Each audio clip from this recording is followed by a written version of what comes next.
The spreadsheet glowed mockingly on my screen as I sat in my corner office at Henderson Partners. After 15 years as a forensic accountant, I thought I'd seen every kind of financial deception possible, but this was different. This was personal. Sarah Martinez, I whispered, staring at my signature on our joint tax returns. At 42, I never expected to discover that my husband of 14 years had been orchestrating an elaborate financial fraud scheme, using my expertise as his unwitting shield. Marcus, my husband, had always been proud of marrying a financial wizard, as he called me. Now I understood why. He'd used my reputation to deflect suspicion from his investment firm, Martinez Capital. Every time a client questioned their returns or requested an audit, he'd casually mention that his wife was one of the city's top forensic accountants. Who would suspect him of fraud when he was married to someone who caught financial criminals for a living? I scrolled through the documents again, methodically noting each discrepancy. The evidence had arrived in a plain manila envelope 3 days ago, delivered by a junior analyst at the SEC who'd once been my intern. Ms. Martinez, she'd said, fidgeting in my office doorway. I think you should see this before it becomes official. The numbers told a story of systematic deception. Marcus had been running a sophisticated Ponzi scheme, using new investor funds to pay fictional returns to earlier clients. The complexity of his fraud was almost beautiful, like a deadly spider's web woven with decimal points and dollar signs. My phone buzzed, another message from Marcus. Dinner tonight? Have exciting news about the new fund launch. I set the phone face down on my desk, remembering how he'd kissed me goodbye this morning, promising to make reservations at my favorite restaurant. He had no idea what I'd discovered, no clue that his carefully constructed facade was about to crumble. The irony wasn't lost on me. He'd used my reputation to build his scheme, and now I would use my expertise to dismantle it. I pulled up the SEC's secure filing system and began methodically documenting everything. Each entry was another nail in the coffin of Marcus's fraud. My hands moved across the keyboard with practiced precision, translating suspicious transactions and hidden accounts into clear evidence of criminal activity. A knock at my door interrupted my work. Come in, I called, minimizing the screens with practiced casualness. Lisa Chen, my longtime colleague, stepped inside. The SEC team is here. They're setting up in the conference room. She hesitated, concern etched on her face. Are you sure about this, Sarah? Once we start, there's no going back. I nodded, gathering my files. He made his choice, Lisa. He chose to use me, to use my reputation to hurt innocent people. Now he gets to learn what that reputation is really worth. The conference room was filled with federal agents when I arrived. I recognized James Cooper, the SEC's lead investigator, from previous cases. He'd always been on the same side of the table as me before. Today, I was both witness and victim.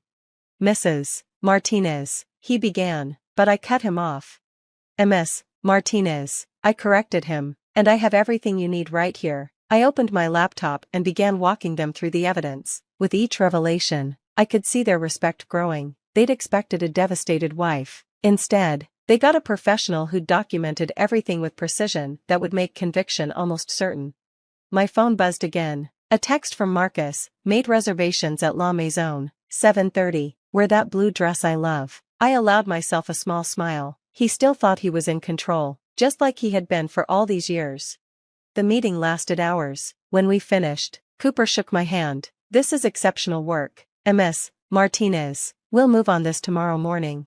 No, I said firmly, tonight. He has wire transfers scheduled for tomorrow morning. If you wait, more people will lose their money. I pulled up another spreadsheet, showing the pending transactions. Here's his pattern. He moves money every Thursday before the markets open. Tomorrow's transfers will be over $20 million. Cooper studied the data and nodded. Tonight, then, we'll pick him up at the restaurant.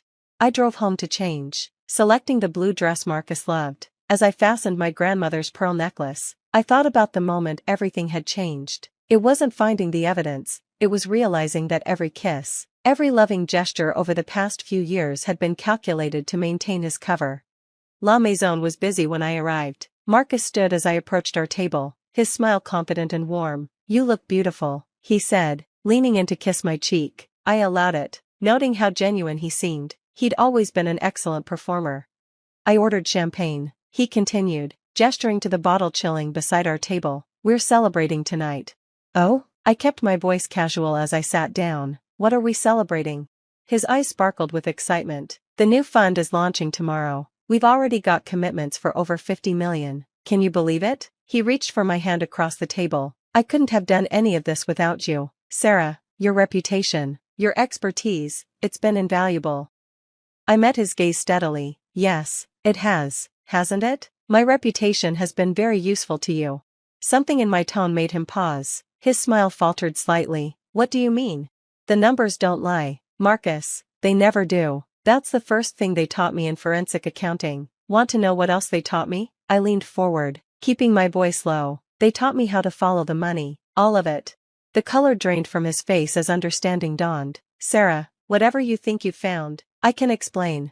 Save it for the SEC, I interrupted, glancing at my watch. They should be here any minute now.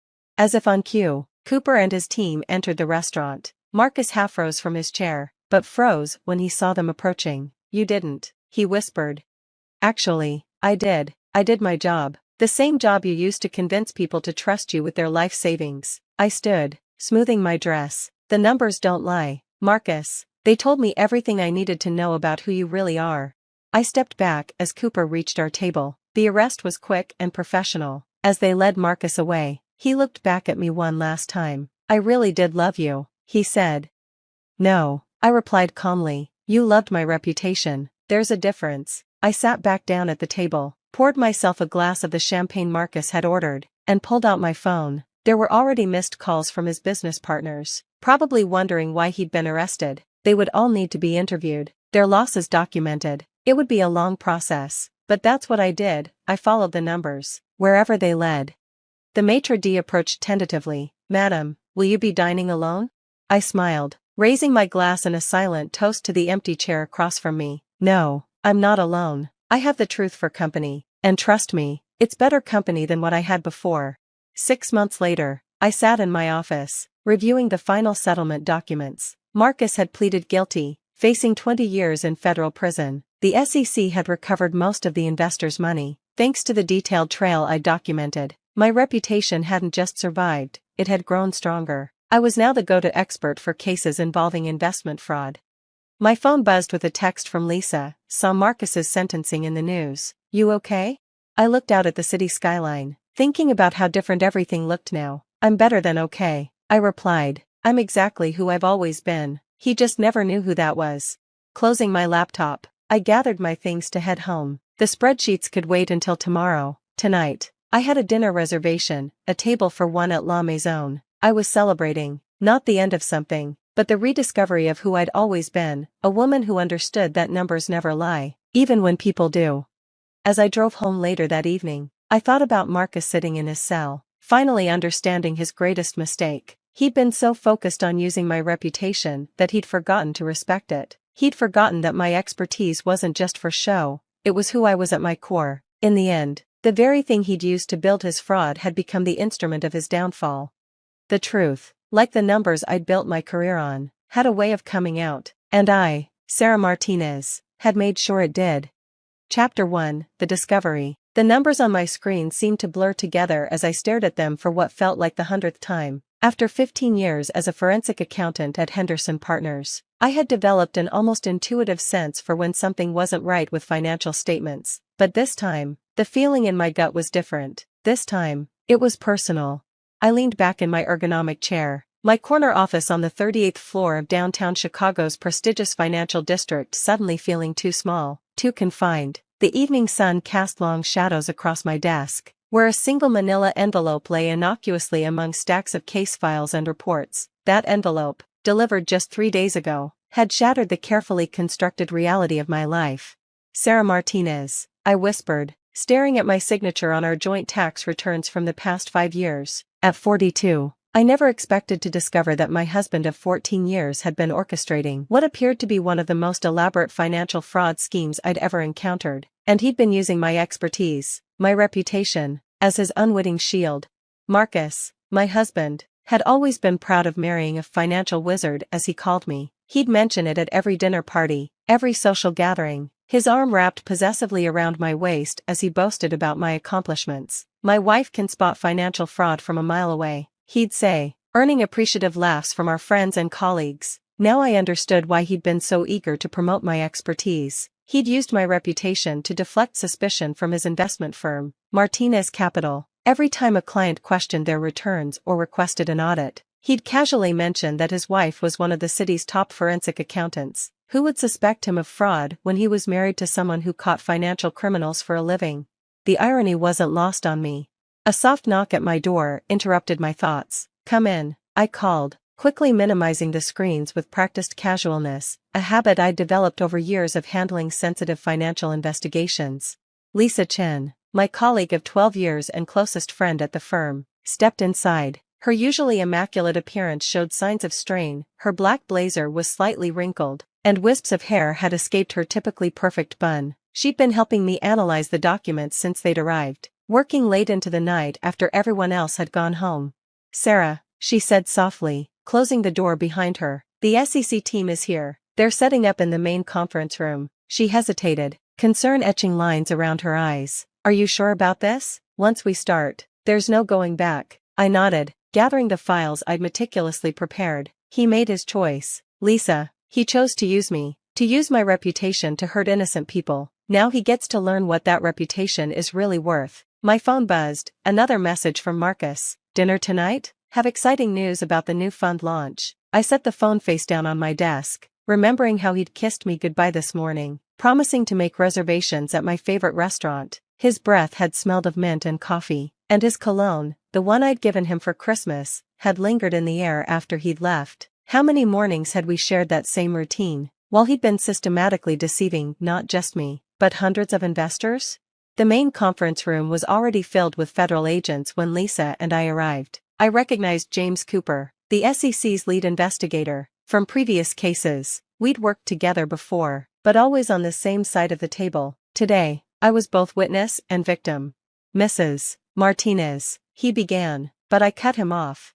"Miss Martinez," I corrected him, my voice steady, "and I have everything you need right here." I opened my laptop and connected it to the room's projection system. The screen came to life, displaying the first of many spreadsheets I'd prepared. With each slide, each revelation, I could see their respect growing. They'd expected a devastated wife. Instead, they got a professional who'd documented everything with precision that would make conviction almost certain. Continued for many more chapters, developing the story through Marcus's arrest, the investigation, the trial, and Sarah's personal journey of recovery and redemption, maintaining the professional tone while expanding character development and plot complexity. Chapter 15, The Final Balance. As I drove home that evening, 6 months after Marcus's sentencing, the city lights blurred into streams of gold against the darkening sky. The case that had consumed my life was finally closed. Marcus would spend the next 20 years in federal prison. The investors had recovered most of their money, and my reputation hadn't just survived, it had grown stronger. My phone buzzed with a text from Lisa. "Saw the final settlement numbers. You did it, Sarah, you really did it." I smiled, thinking about how different everything looked now. "I'm better than okay," I replied. "I'm exactly who I've always been." He just never knew who that was. The truth, like the numbers I'd built my career on, had a way of coming out, and I, Sarah Martinez, had made sure it did.